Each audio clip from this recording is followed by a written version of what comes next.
was at your age in New Orleans, Chuck Badie was already playing in Paul Gaten's band and so forth. Chuck, are you originally from New Orleans? I was born and raised here, Alvin, in 1925. 1925. That beats me and Tom Toots. We're babies compared to you. Well, I tell you, Bat, I'm very honored. I've said it a dozen times since I've been on campus. I'm mighty glad you invited me, and I'm honored to be here. Well, Chuck, you are the premier bass player in New Orleans. Not only I sure appreciate that, man. I musical appreciate greatness. that very much. Thank you. What elementary school did you go to? I went to McDonald 24s. It's located in Carrollton on Adams Street.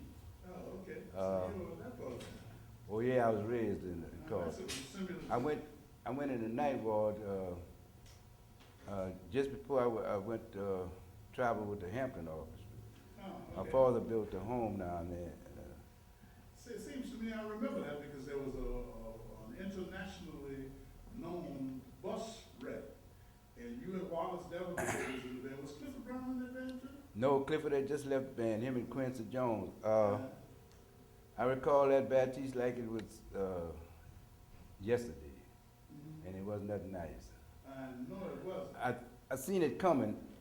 We had just left Vegas. We had been at Moulin Rouge for 30 days, and the prize fighter Joe Louis was affiliated with that club. Him and fellow, co-owner. After we finished that engagement, we left and was going to El Paso, and that front right tire blew. And as we was coming out an incline, there was a mountain there, and off the road we went, and we dead into that mountain, man. The bus was so demolished until they put it downtown Albuquerque, New Mexico, that's where we was heading to, El Paso. I'll never forget this, man. I brought Lionel 70, him and Wallace Davenport, about 75 miles. I stood in the highway and waved down a couple going to get married. And they took us, they was broke up, man. Hampers broke both of these. So what was the first group that you started playing with professionally? Well, in 1948, there was a group of musicians from uptown Carrollton, Earl Anderson and the Buccaneers. Oh, Buccaneers. With Joe Tillman, Eddie Smith, Oliver Berry, very good friend of mine that passed away in Los Angeles a few years ago. Now, all of those guys became famous. Brother and Joe marketed Tillman, themselves. yeah, Brother Joe Tillman. Then after you left the Buccaneers, what happened? I went, in fact, I was in Greenwald during that time. Oh, the School of Music. Yeah, I was with your sister-in-law was one of my instructors. That's right. Well, Greenwald was one of the institutions that ultimately had an influence on the New Orleans mentality. Definitely, because we specialize right. in New Orleans music. Because like I tell a lot of youngsters today, man, you're blessed. I mean, there wasn't no such thing as a school band Right. during the time I came, And I took advantage of it on the GI Bill, after I came out of World War II. I stayed in the Pacific 3 years. Wow. On Where this, you go- on this, Okinawa and all that? we raided Okinawa. This is the vessel I was on. I was in 33 raids, 9 major battles. I got 4, full middle campaign. You're blessed, Chuck. And we made it back to, I got hit at Leyte in the Philippines. Leyte Gulf, the battle went, MacArthur went in. We went to the show, they gave us one can of beer that day, I'll never forget. And one of the fellas brought along a blanket and put it on their beat.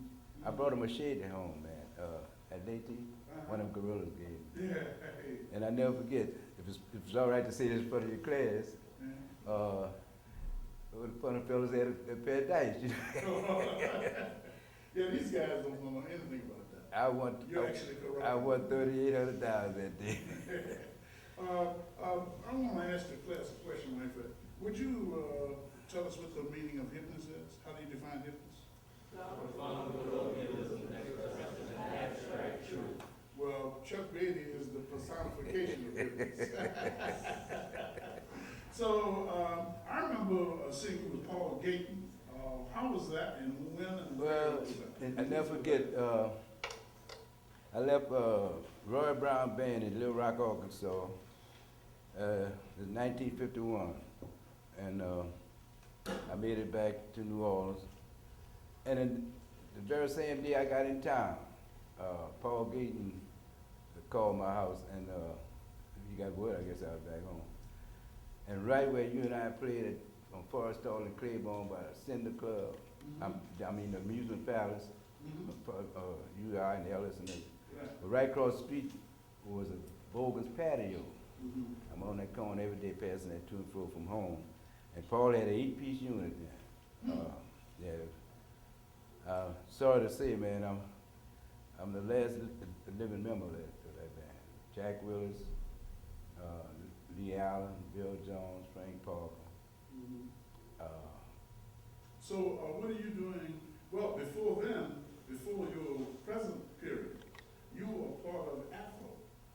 Oh, yeah, the first Afro record company I in the ne- African American I never community forget, in New Orleans. yes, I never forget, as long as I live. My wife called the phone that night, and it was Harold Batiste on the phone. Mhm. And he said, Chuck, would you like to become a member of a recording company? I said, man, your fish swim? Times was kind of rough then, you know that.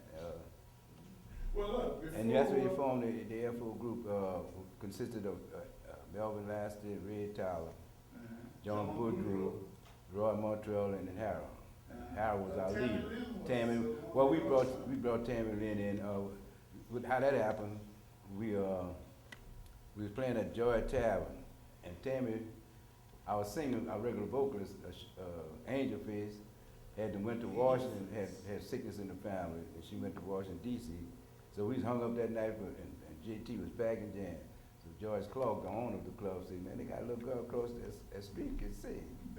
So Red went over there and got her, came over, you know, and from then That's on we Red started, Tyler. we started rehearsing her, and every Wednesday we'd have rehearsal at George Tavern, and Red was doing the charts. And then when EFO formed, you understand, and same, naturally, Red and I was on, cause Smokey Johnson was playing drum, and John Boudreaux. So that's how Tammy Lynn became. And then come Barbara in. George had the first. Well, yeah, well, gold record that's our initial hit. I never forget. I know. You don't love me no more, I know. Yeah, that was a million seller. And, Fantastic. she's a Ninth Ward girl too, she's from down my neighborhood. So, what we're gonna do now, Chuck, is, have some questions from the students. So, Gladly. You all wanna, take over and ask Mr. Badie some questions? Yes, Yes. sir. When did you first start playing bass? I always did love the string instrument. I recall many years ago in 1940, I used to be on Jackson and Durham every Sunday by a club called the Rhythm Club. And I would go stand there, 50 cents to come in and see a big band, you know, and I loved to dance. And I'd stand up there and watch the bass player all night. Bands like Andy Coik, Erskine Hawkins, Lucky Millender, Jimmy Lunsford, Earl Father Hines. For 50 cents, you can go see all these great musicians right there at Jackson and Durham at a club called the Rhythm Club. And I always did love it. See, my father played the alto saxophone, and everybody thought I was good. I just dug string instruments, you know. Yes. How many famous bass Oh, pardon me. Actually, the year I started playing was when I came out of World War II. But during that time, way before then, you know, I didn't even have an instrument, you know. I started studying the bass under Otto Fink, the German.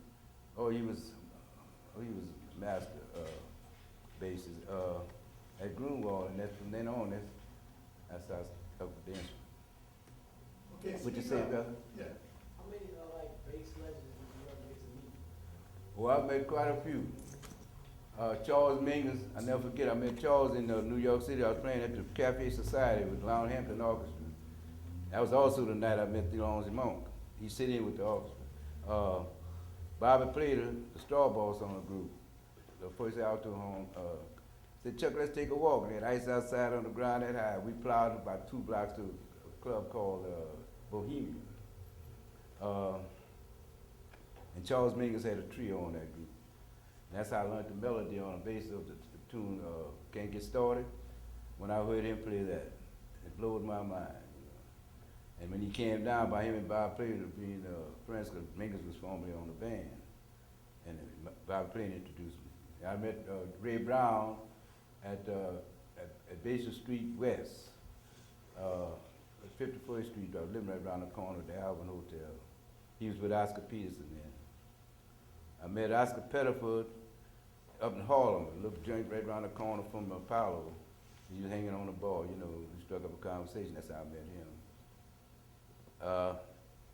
I met bassist with Miles Davis. He and I hung out at Minton's, Paul Chambers. First time I ever seen a cat play a bass by the left-handed, he blew my mind.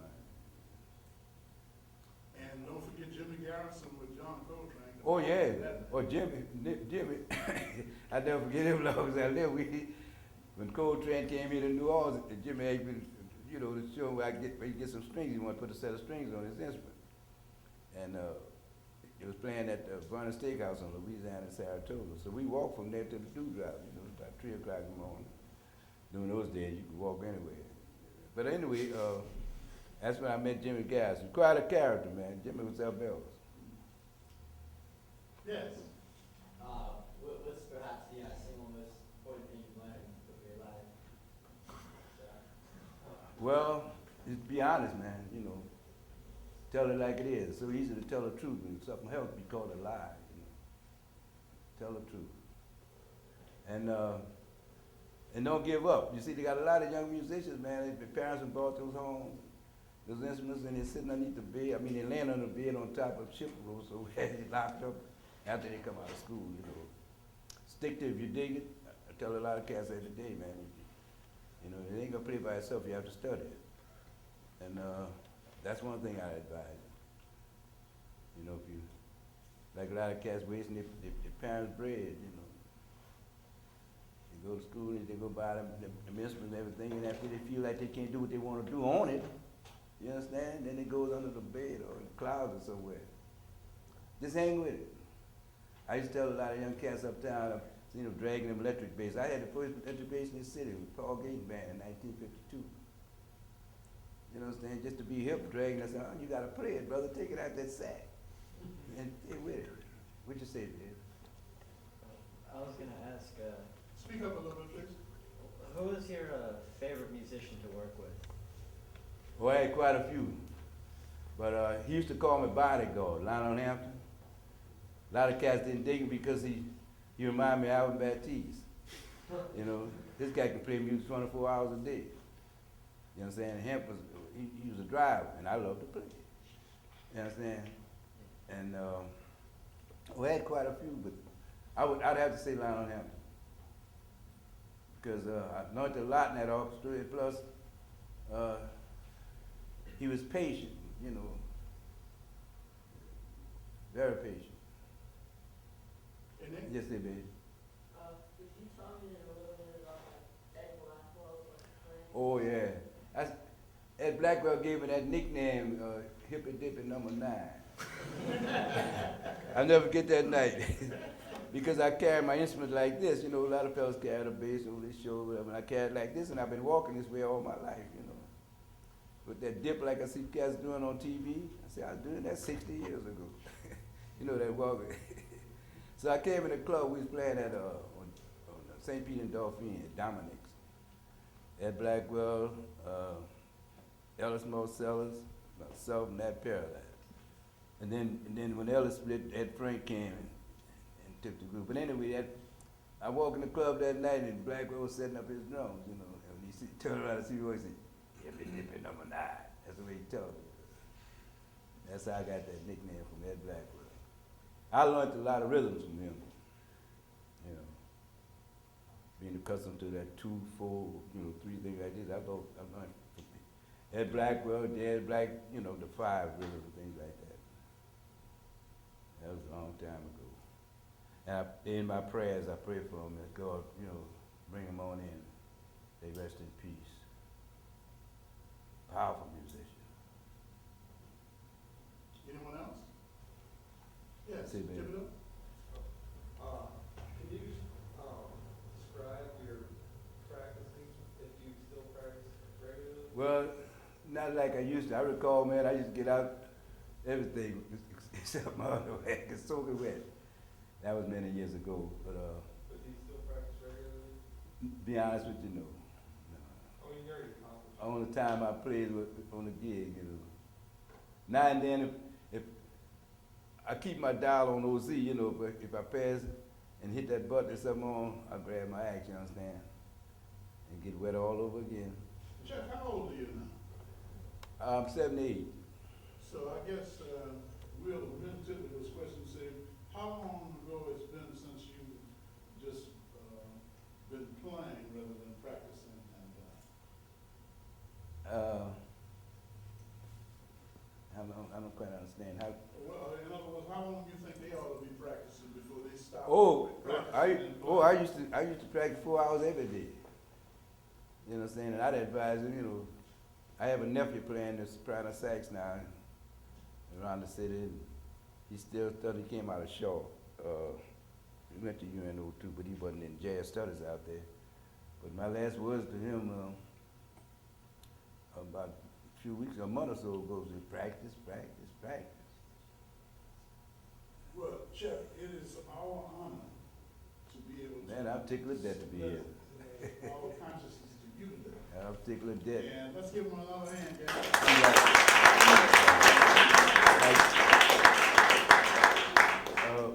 A very famous trumpet player I recorded with and played with, God bless his soul, he passed away a few years ago, Doc Cheatham. Like Doc would say, thank you very much, I'm glad to be here, I'm glad to be anyway.